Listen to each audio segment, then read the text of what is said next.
If this is the beginning of your big boat life, this is exactly where most people should begin.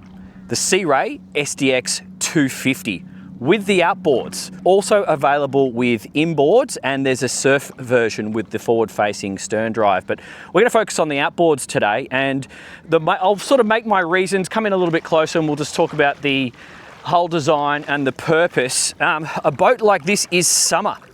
A boat like this is friends, a boat like this is new friends, and a boat like this will increase your skill stack when operating a boat, but it's not going to be so daunting to operate that you shit yourself every time you take it out. So you're going to be very happy at the, as soon as the sun comes out, you're going to be like, hey, let's go, let's do this. We've got 10, 12 friends. You can actually take 12 people in flat water on this boat. You can load it up with mates. It's not going to use a lot of fuel. It's easy, social, fun, and it's going to last a long time. Oh, my phone! Don't do that. Okay, it's okay. I think it's waterproof. And you can do stuff like this because we've got the outboard set up. Let's go around that deep patch. I should have checked that before I turned the camera on, because if you had a stern drive, guys, you can't come to places like this and do exactly what we're doing. I'm thinking heavy dogs going to have a pee on the beach, or just people who are not so secure that they don't want to jump off the bow. We can option the boat with a bow ladder, so it is an option, but this one has got the electric anchor windlass, so we can choose where we want to go.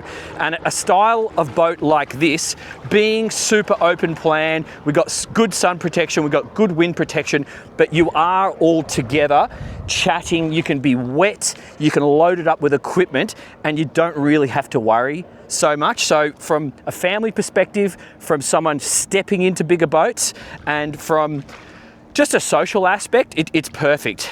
I think one of the key sort of positive points on this particular 250, which you won't see on some of the earlier Sea Rays, it's the cabin. So it's got a toilet, but it also has a little sleeping cabin, which is going to be perfect for kids. So if you've got a little one, then consider this option. Okay, so what are we looking at? This is a typical day boat style hull. Okay, so this is going to be really fun, fast, and enjoyable on flat to moderate water. So just look at the flare that we have at the front, and then we've got about 21 degrees of dead rise below the water at the transom. So it's not an ocean boat. You could take it in the ocean if you're careful and if you're considered about the conditions, but it's not designed for that. This is designed for harbours, for lakes, for enclosed waterways, for places where 95% of us are boating, and that's its primary purpose, and that's where it's really going to shine. It's a platform of fun. Would you do the inboard or the outboard? I'm going to argue most places these days, particularly here in Australia, we're going to value the outboards because service and maintenance is a lot less. You can come in on the beach like this, so you can kind of, from an operational and storage perspective, you can pack the thing away and forget about it. If you want to rack and stack it, some countries you might even trailer this. I would argue in Australia, you're going to need a big 4x4, but I know you Yanks, this would be tiny compared to what you guys are trailering. So there's some arguments for that there.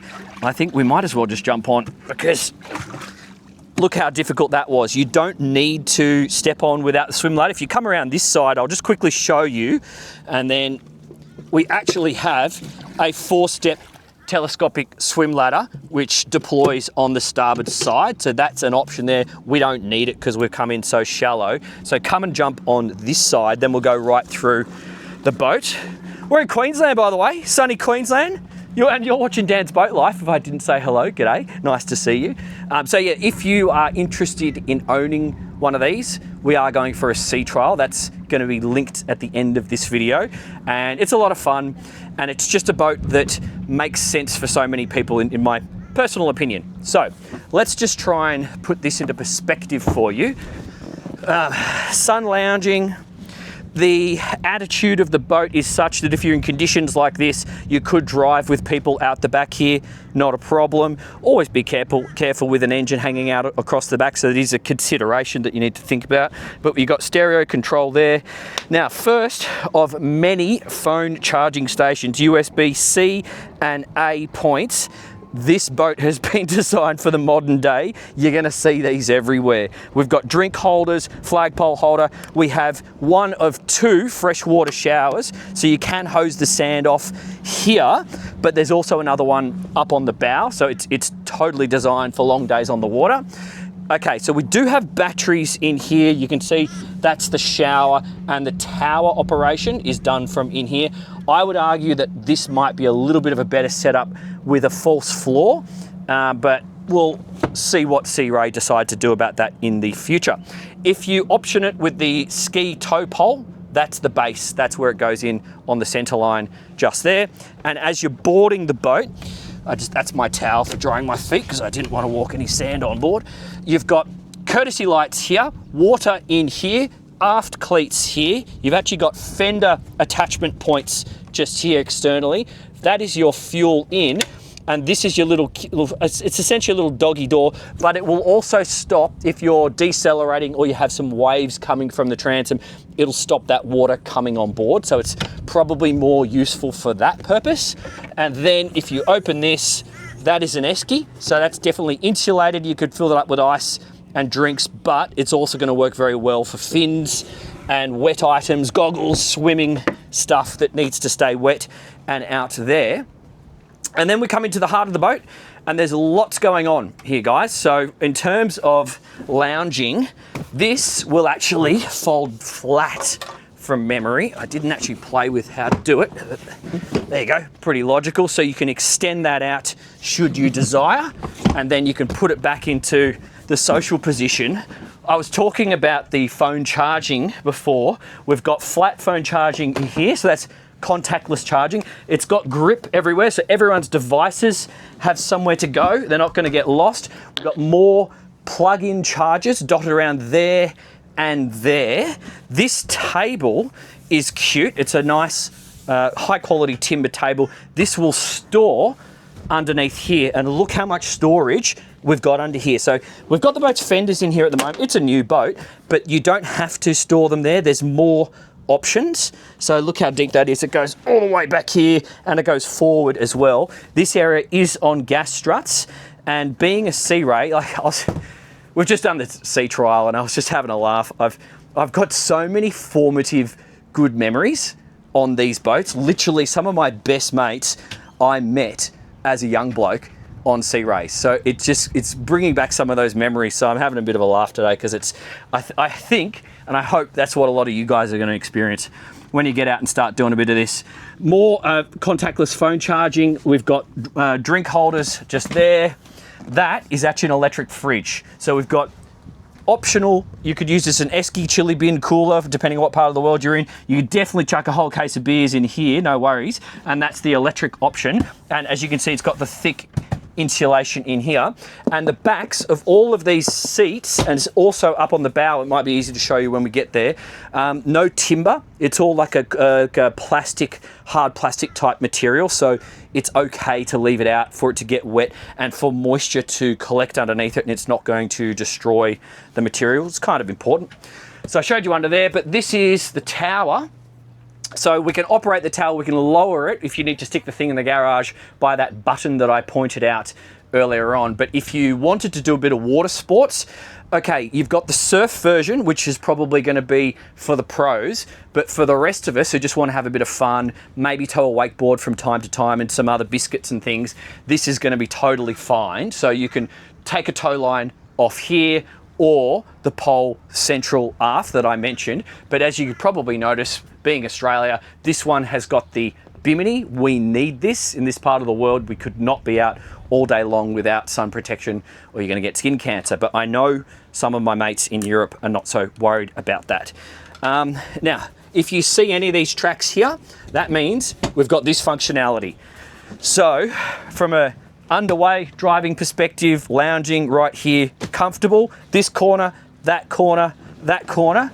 Same again if you lay this down, but this one you actually have a handle underneath and then it slides like so.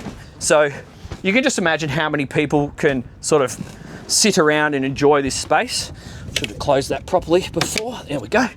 So that works. That's all fun, and I'll put that into place, and let's actually show you the Helm. It's a really enjoyable boat to drive. Noise levels are such. It's the underwater profile of the hull and the power available to us. It's a design that gives you heaps of fun, doesn't scare anyone, and it's predictable to drive around the dock and coming up on the beach. So, you know, harking back to my earlier point in our conversation, I do think if you're someone that wants to skill stack, if you're someone that wants to get better and better at your boating, or you have desires to move up into bigger boats in the future, this is a wonderful place to start because you're going to get a lot of experience whilst enjoying yourself. So another contactless phone charger here, drink holder, more plug-in charging, traditional 12, it's just charging everywhere. I mean, that's incredible. Digital throttle here. This is your trim tabs. That's a good position because you can just be like this. I like having the armrest. I'm a sit and drive. So can you guys see me there? I'm like a sit and driver on a boat like this because I'll have my hat on, and sitting down, you can adjust the angle of attack on the bow. It doesn't raise too much, so you'll always have good viz, but you're not gonna lose your hat, essentially. So that's fun. And then you can reach back and talk to your mates like that. So if you wanted to do a little bit of trim tab, you're really only gonna do that if you've got lots of your mates, if your rugby buddies are sitting in the back, hanging the arse down with their weight. So then you might put a bit of bow down. Driving today with just 2 bodies on board and a tank of fuel that wasn't necessary. So it's just you do you. What you will do is the engine trim. You're going to have much more up and down engine trim. You can do auto trim for all of this, but you know, coming into the beach, we're going to do that manually because we want to see what's going on. So you just pick what you need to do at the time when it's appropriate. We've got our bow thruster control. So yes, it has a bow thruster. It was uncommon back in the day to have bow thrusters on boats of this size.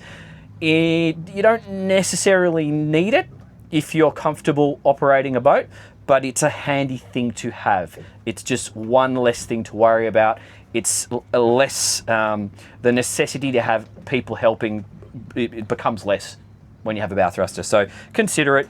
This is another phone or like placement point for items. I love how they've got this rubber here, so nothing's going to fall off.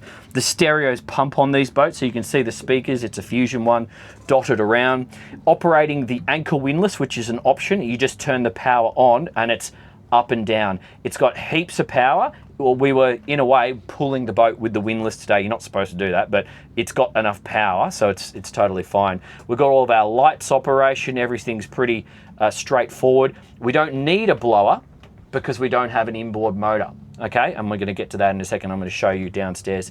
Got the bilge pump, horn just there, and as you can see, we've got 2 Simrad displays.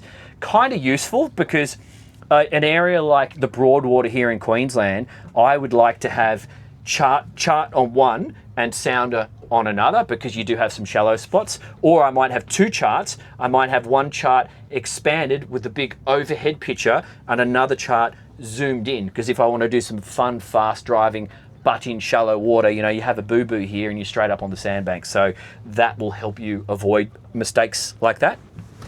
The dark material forward, it's actually necessary. You don't want too much of this white stuff because the sun will reflect back in your eyes. I'm always going to have my sunnies on a boat like this, but that's critical so you don't have reflection popping up on the glass and into your eyes. So it makes life a lot safer from a go fast perspective. And under here, I told you before about the tower. This is where you can store your wakeboards. So this is actually quite deep. We've got the boat's covers in here at the moment, but it's quite a deep area. It goes in and it goes forward. So you can definitely get lots of water toys, and wet items are fine down there. Courtesy lights, grab holds just there. And your bolster, really easy to flip up, but because it's flat, it also serves well as a seat. So if you're coming in to park the boat, you've got the choice of sitting on this bolster here to raise your eye line and get a better sight line, or standing and see how high it is. I'm 5'7". I've got like this much space above my head. So plenty space for you big blokes.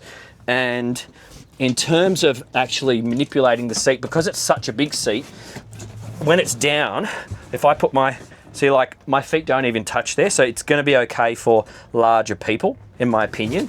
If you're bigger than me, jump into the comments and let me know if I'm wrong. So, heaps going on. I'm going to show you this cabin in a second because it's super cool. But that's the Fusion stereo control. So the skipper is not controlling the stereo. That's going to be the navigator or guest on this side. That's arguable whether you enjoy that or not, but I'm sure you can Bluetooth your phone to it, so then you can control it by putting your phone there. We have another little storage space with the rubber seal for more electronics just in here. Again, I like having this rubber. That's useful just from a chuck your things there and they're not going to fall around. And I like that we've got a flip up bolster for this seat as well. Creates a bit more space, but it's also giving you that same function. And you may even bring an esky depending on how many mates you got, and you might chuck it down there. But then when you're having your drinks, you've come to the beach, you might just chuck the esky here so everyone can get access to it. So it's something to think about. So making your way forward, you just operate this. This is a double lock, so that secures it in the closed position, and then you just operate it from here and that bar will open both sides. Then you just push it, but because the wind can catch this glass, it's got a lock just here. So that is now locked because you don't want, like we've got right now, you don't want the wind taking it and then flipping it and potentially damaging the glass. So that's the solution there.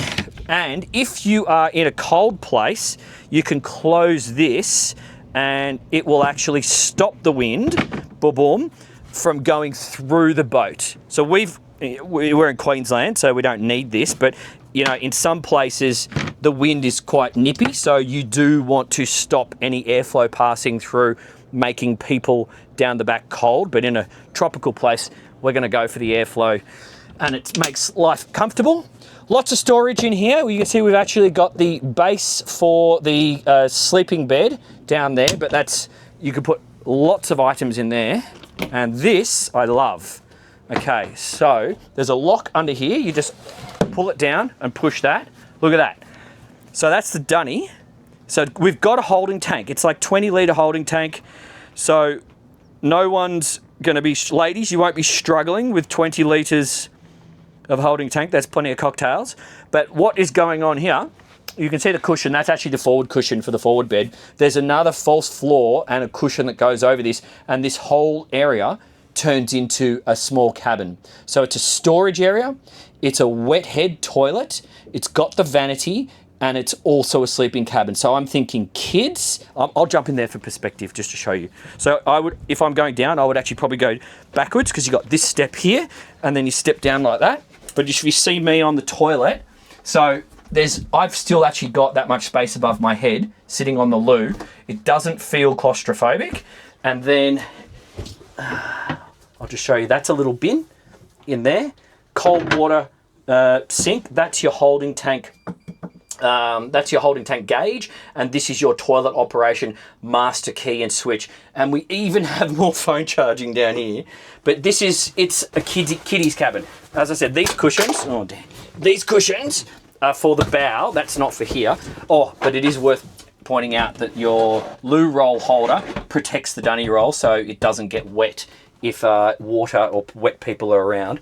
So it's not essentially, oh, well, you know, wait a sec. If I had the... Okay, let's just imagine I had the infill in. I could actually sleep here. Okay, I wasn't expecting that. So, all right, maybe wife and kid could sleep down here, but if you're a 6-foot bloke, it's not designed for you. But most of the world wasn't designed for you anyway, including airline seats. All right, so that's cool. Love it. And then this area has got heaps going on as well.